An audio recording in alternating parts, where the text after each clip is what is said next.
মেয়ে বন্ধু আছে, আমাদের ক্লাসই থাকে, তাদেরকেও কাছে পাওয়া যায়। এটা হচ্ছে ইন্টারেস্টিং ও বিষয়। তারা যে কোনো প্রয়োজনে, যে কোনো সমস্যা হলে সিআরকে সালাম দিয়ে কথা বলে। 1.5 মাস কিংবা 2 মাস আগে আমি কুষ্টিয়াতে আসি এখানে প্রিপারেশন নেওয়ার জন্য। তো আমি তখন প্রিপারেশন নিতে গিয়ে আমি দেখলাম যে আসলে আমার সাথে যারা কোচিং করতেছে তারা 5 মাস 6 মাস কোচিং করেছে, তারা আমার থেকে অনেক এগিয়ে। আমি যখন তখন মডেল টেস্ট পরীক্ষাগুলো দিতাম, আমার তেমন একটা ভালো হতো না। আমি খুবই হতাশ হয়ে যাই। যৌবনের একটা চাহিদা বা ক্ষুধা বলেন, এই বিষয়টা প্রাকৃতিক, প্রকৃতি থেকেই নির্ধারণ। তো এর মধ্যেও যারা তাদের যে লালসাটা বা চরিত্রটা যারা হেফাজত করতে চায়, তারা আসলে কিভাবে মেনটেনটা করবে। বিশ্ববিদ্যালয়ে পড়াশোনা করে মানে তার ভিতরে কোনো একটা বিষয় আছে, তার ভিতরে ইউনিক কিছু আছে, এটা মানুষজন মনে করে থাকেন। কিছু মানুষ ধারণা করেন যে মাদ্রাসা যারা পড়ে ওরা আবার বিশ্ববিদ্যালয়ে পড়ে কিভাবে। এটা একটা প্রশ্ন থাকে যে আমরা তাদেরকে বুঝাতে মানে পারিনি, ব্যর্থ হই অনেক ক্ষেত্রে। সেটা হচ্ছে যে আমি বিশ্ববিদ্যালয়ে পড়ি, তারা আবার আমাদের দিকে একটু বাঁকা নজরে আবেগঘনভাবে তাকায়। দেখে বা অন্যভাবে দেখার চেষ্টা করে যে মাদ্রাসায় পড়েছে আবার বিশ্ববিদ্যালয়ে হয়, বিশ্ববিদ্যালয়ে পড়ে। কিভাবে সম্ভব এটা। তো সেই গল্পটাই আমি আপনাদেরকে করব। আমি মাদ্রাসায় পড়াশোনা করেছি সায়েন্সে, সায়েন্স ব্যাকগ্রাউন্ড। আমার ইন্টার এবং এসএসসি, যেটাকে এসএসসি এসএসসি বলেন, এটা আমি আসলে মাদ্রাসায় পড়েছি, কিন্তু আমার জার্নিটা ছিল স্কুল কলেজের স্টুডেন্টদের সাথেই। এখন বলবেন এটা আবার কিভাবে। আসলে এই বিষয়টা হচ্ছে,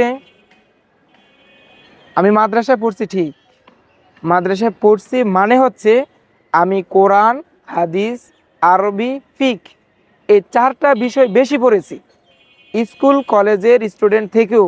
বরং আমি ওরা যে সাবজেক্টগুলোই পড়তো ওদের সেম বইটি আমি পড়েছি, ওদের সেম গাইডগুলোই আমি পড়েছি, ওদের সেম টিচারদের কাছে আমি পড়েছি। আমি যেহেতু সায়েন্সে পড়াশোনা করেছি, আমি সায়েন্সে পড়াশোনা করে এখন আবার আমি আরবি ডিপার্টমেন্টে পড়তেছি। আসলে কেন, এই বিষয়টা একটা বিষয় আছে। আমি আমার মাদ্রাসা থেকে দেখেছি আমার একটা সিনিয়র ভাই মেডিকেলে পড়ে, আমার মাদ্রাসার এক জুনিয়র মেডিকেলে পড়তেছে, আবার আমার এক বন্ধু বরিশাল বিশ্ববিদ্যালয়ে ম্যাথ ডিপার্টমেন্টে পড়তেছে। এমন করে আবার আমার কয়েকটা বন্ধু হচ্ছে ঢাকা কলেজে, তিতুমির কলেজে কেমিস্ট্রি নিয়ে পড়তেছে, ভালো করতেছে। আমার এক ক্লাসমেট বান্ধবী বলেন বা ক্লাসমেট যাই বলেন, মেয়ে, সে হচ্ছে একটা কলেজে পরীক্ষা দিয়ে ফার্স্ট ক্লাস ফার্স্ট হয়েছে সায়েন্স থেকে। এমনকি সায়েন্সের সাবজেক্ট সে বোটানি নিয়ে পড়াশোনা করতেছে। এর মধ্যে তাদেরই একজন, আমি আবার আরবি ডিপার্টমেন্টে পড়তেছি কেন। বিষয়টা হচ্ছে আসলে আমরা মাদ্রাসায় পড়াশোনা করেছি, মাদ্রাসা স্টুডেন্টদেরকে আপনি আরবি ডিপার্টমেন্টে খোঁজ করবেন, পাবেন। পাশাপাশি আপনি সায়েন্স ডিপার্টমেন্টে খোঁজ করেন, মেডিকেলে খোঁজ করেন, ইঞ্জিনিয়ারিংয়ে খোঁজ করেন, প্রত্যেকটা সেক্টরে সেক্টরে মাদ্রাসা স্টুডেন্ট পাবেন। আজকে আমি এই বিশ্ববিদ্যালয়ে দাঁড়িয়ে আমি আমার অনুভূতির জায়গায় থেকে আমি প্রথমে আমার পিছনের বিষয়গুলো ফোকাস করেছি। এই জন্য আমাদের সমাজে, আমাদের সোসাইটিতে অনেক মানুষ মনে করে মাদ্রাসায় পড়েছে মানে সে হচ্ছে হুজুর, মাদ্রাসায় মানে হচ্ছে পড়েছে মানে হচ্ছে সে মসজিদ ইমামতি করবে, সে আবার বিশ্ববিদ্যালয় কি। আসলে না, ইসলামী বিশ্ববিদ্যালয় থেকে আমি দাঁড়িয়ে বলতেছি মাদ্রাসার স্টুডেন্টরা এখন শুধু ইসলামী বিশ্ববিদ্যালয় না, মাদ্রাসার স্টুডেন্টরা আমাদের বন্ধুদেরকে আমরা বাংলাদেশের বিভিন্ন বিশ্ববিদ্যালয়, ঢাকা বিশ্ববিদ্যালয় থেকে শুরু করে জগন্নাথ বলেন, জাহাঙ্গীরনগর বলেন, ঢাকা বলেন, আমার জাহাঙ্গীরনগর এক বড় ভাই জাহাঙ্গীরনগর ইউনিভার্সিটিতে পড়ে। সেক্ষেত্রে আমি মাদ্রাসায় পড়ুয়া হিসেবে একজন স্টুডেন্ট ইসলামী বিশ্ববিদ্যালয় বা বিশ্ববিদ্যালয়ে পড়তেছি, এটা হচ্ছে আমার সবচেয়ে গর্বের বিষয়, আনন্দের বিষয়। এর চেয়ে অনুভূতি আমার কিছুই হতে পারে না। কারণটা হচ্ছে যেখানে মাদ্রাসার শিক্ষার্থীদেরকে মানুষ মনে করে যে মাদ্রাসায় পড়েছে মানে মাদ্রাসায় পড়ে সে, সেখানে আমরা বিশ্ববিদ্যালয়ে পড়তেছি, এটা হচ্ছে আমাদের অনুভূতির জায়গা, এটা হচ্ছে আমাদের প্রাপ্তির জায়গা, এটা হচ্ছে আমাদের আনন্দের জায়গা। আচ্ছা। আমি যখন ইন্টারে পড়াশোনা করি, ইন্টার পরীক্ষা দেওয়ার পরে অ্যাডমিশন জার্নিটা, আমি সায়েন্স থেকে প্রিপারেশন নিব। তো আসলে আমার তখন সায়েন্স থেকে ওইভাবে প্রপারলি প্রিপারেশন নেওয়ার সুযোগ হয় না। এক প্রকার আমি হচ্ছে গিয়ে আহ, হতবিম্ব হয়ে গেছি যে আসলে আমি কি সায়েন্স থেকে প্রিপারেশন নিব নাকি আহ, ইসলামী বিশ্ববিদ্যালয়ে যে থিওলজির যে সাবজেক্টগুলো আছে, কোরআন হাদিস দেওয়া এবং আরবি ডিপার্টমেন্ট আছে যেটা কলা অনুষদ অনুষদের। অধিভুক্ত। তো আমি আসলে কি করব। আমি কয়েকটা মাস হচ্ছে গিয়ে সায়েন্সের প্রিপারেশন নিয়েছি। সায়েন্সের প্রিপারেশন নিয়ে সায়েন্সের পরীক্ষা দিয়েছি, তাও মোটামুটি খারাপ না, ভালোই হয়েছে। এরপরে আমি আবার এই থিওলজির জন্য, কোরআন হাদিস দেওয়ার জন্য আমি প্রিপারেশন নিয়েছি। আসলে আমি মাদ্রাসায় পড়েছি ঠিক, সায়েন্সেও পড়েছি, কিন্তু আমার অনুভূতিটা, আমার আবেগের জায়গা কোরআন হাদিস দেওয়া বা ভালো স্কলার্স হওয়া, কোরআন হাদিস পড়া জানা, এই বিষয়টা আমার মানে আক্ষেপের একটা জায়গা ছিল এখানে।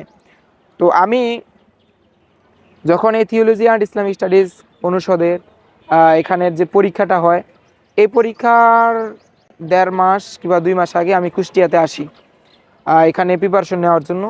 তো আমি তখন প্রিপারেশন নিতে গিয়ে আমি দেখলাম যে আসলে আমার সাথে যারা কোচিং করতেছে, তারা 5 মাস 6 মাস কোচিং করেছে, তারা আমার থেকে অনেক এগিয়ে। আমি যখন তখন মডেল টেস্ট পরীক্ষাগুলো দিতাম, আমার তেমন একটা ভালো হতো না। আমি খুবই হতাশ হয়ে যাই যে আসলে আমার জন্য এই কোরআন হাদিস আরবি এই ডিপার্টমেন্টগুলো আমার জন্য আসলে না, আমি আসলে এখানে পারবো না, এরকম একটা বিষয় আমার কাজ করছিল। তো পরে আমি আল্লাহর উপর ভরসা করে আমি আমার হার্ড ওয়ার্ক করার চেষ্টা করি। এমনকি আমি রাত্রে আসলে যে নফল ইবাদতগুলো বলেন, এগুলো আসলে কন্টিনিউ করার চেষ্টা করি। আর হচ্ছে আল্লাহর কাছে চাওয়ার চেষ্টা করি যে আল্লাহ আমাকে ইসলামী বিশ্ববিদ্যালয়ের থিওলজির যে কোনো একটা সাবজেক্ট আমাকে দান করো, আমি যাতে একটা সাবজেক্ট এখানে ভর্তি হতে পারি। যে আশা নিয়ে আসছি, এই আশাটা যাতে পূরণ হয়। তো আপনি যেটা বললেন যে আসলে যারা এখানে ভর্তি হতে চাচ্ছে ইসলামী বিশ্ববিদ্যালয়ে, যে আমি আরবি ডিপার্টমেন্টে পড়ি, আরবি ডিপার্টমেন্টে যারা ভর্তি হতে চায়, যারা কোরআন হাদিস দাওয়াতে ভর্তি হতে চায়, আসলে তাদেরকে আমি কি বার্তা দিব?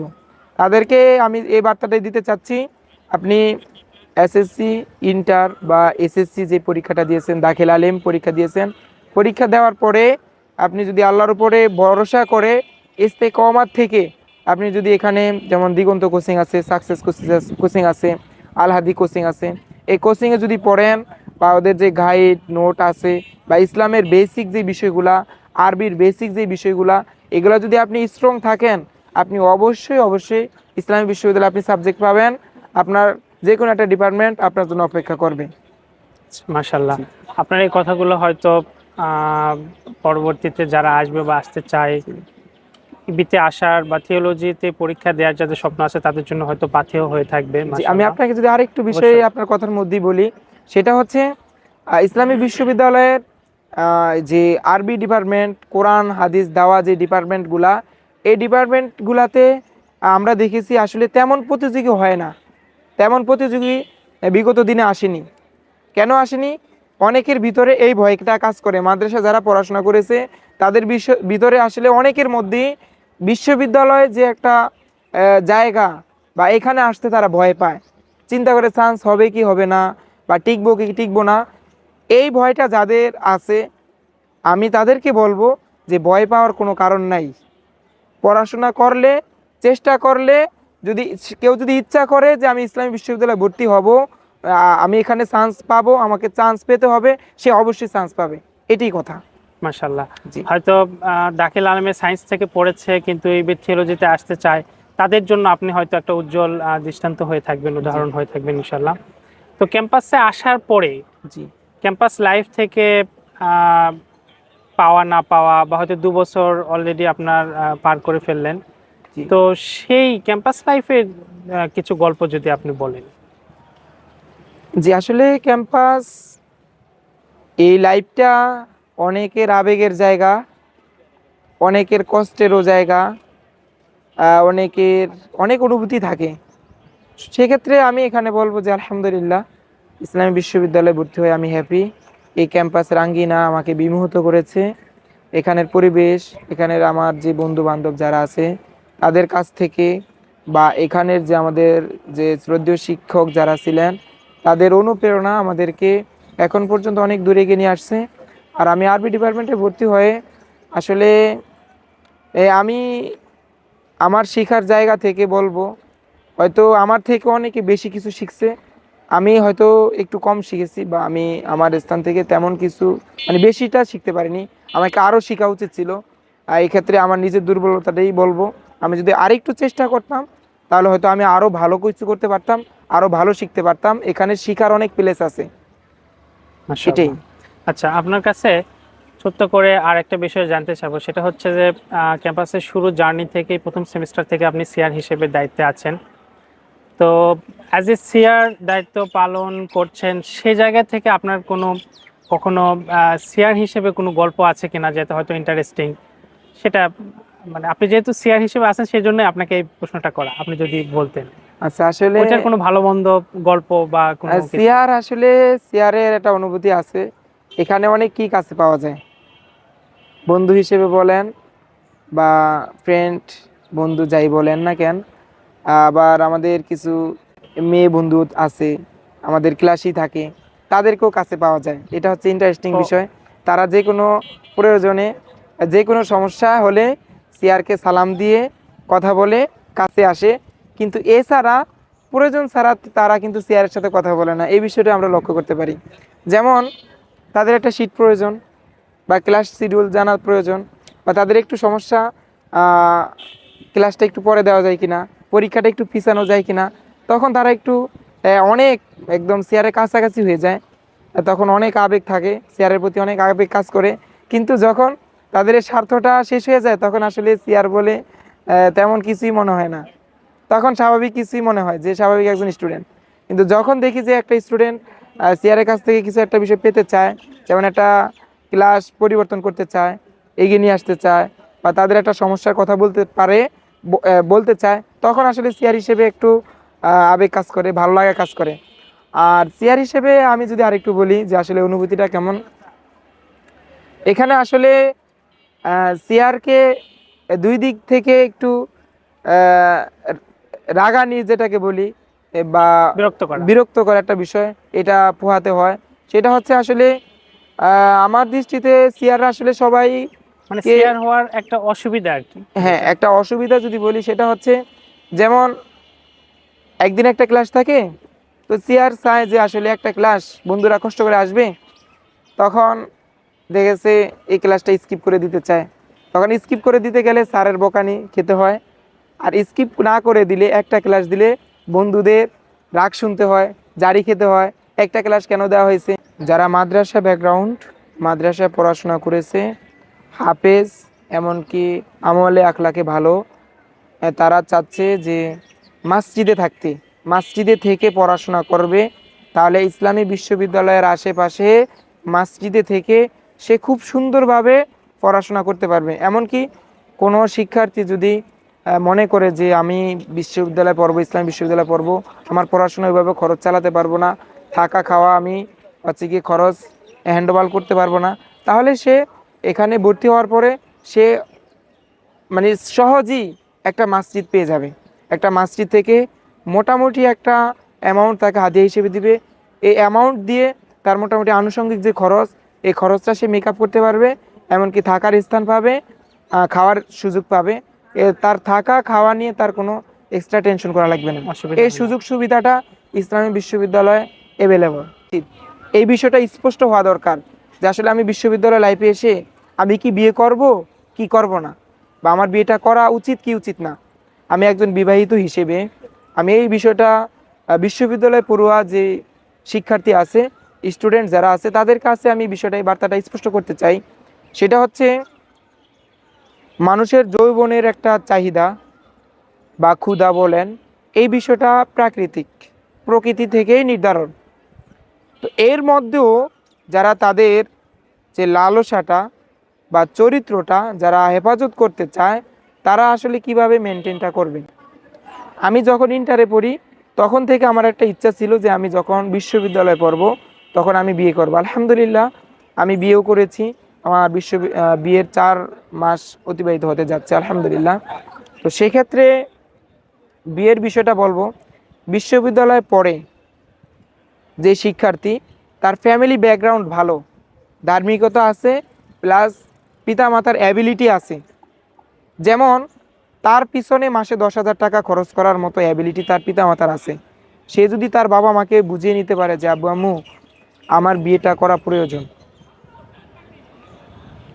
তার আব্বু আম্মু যদি বিষয়টা স্বাভাবিকভাবে বুঝে নেয়, মেনে নেয়, তার কিন্তু কোনো ইনকামের সোর্স নাই, তাকে বলছি, তার ফ্যামিলি যদি মনে করে যে না বাবা তুমি বিয়ে করো, তোমার খরচ আমি চালাবো, কোনো সমস্যা নাই, তাহলে সে বিয়ে করতে পারে। একটা বিষয়। আরেকটা বিষয় হচ্ছে ফ্যামিলি একটু ব্যাকগ্রাউন্ড ভালো না, ফ্যামিলি ব্যাকগ্রাউন্ড ভালো না, মোটামুটি টেনে টেনে হিসড়ে চলছে আর কি, টানাপোড়েনের মধ্যে দিয়ে টানাপোড়ার যায়। মধ্যে চলছে, তাহলে আমি মনে করব যে তার আসলে বিয়ে করার দরকার নেই। তাকে ইসলামটাকে বেশি প্র্যাকটিস করা, ইসলামের বিষয়গুলোকে ভালোভাবে উপলব্ধি করা, এমনকি আল্লাহর উপর ভরসা করে তার যে পাঠদান এগুলা সামনের দিকে এগিয়ে নিয়ে যাওয়া। আমি একটা মসজিদে থাকি, ওখানে আমি যেখানে থাকি আমাকে মোটামুটি যে হাদিয়াটা দিচ্ছে বা খাবার দাবার, পাশাপাশি আমাকে একটা তারা বাসা দিয়ে দিয়েছে আমার ফ্যামিলি নিয়ে থাকার মতো, খাওয়ারও ব্যবস্থা করে দিয়েছে। এক্ষেত্রে আমার আলহামদুলিল্লাহ কোনো সমস্যা নেই। আলহামদুলিল্লাহ।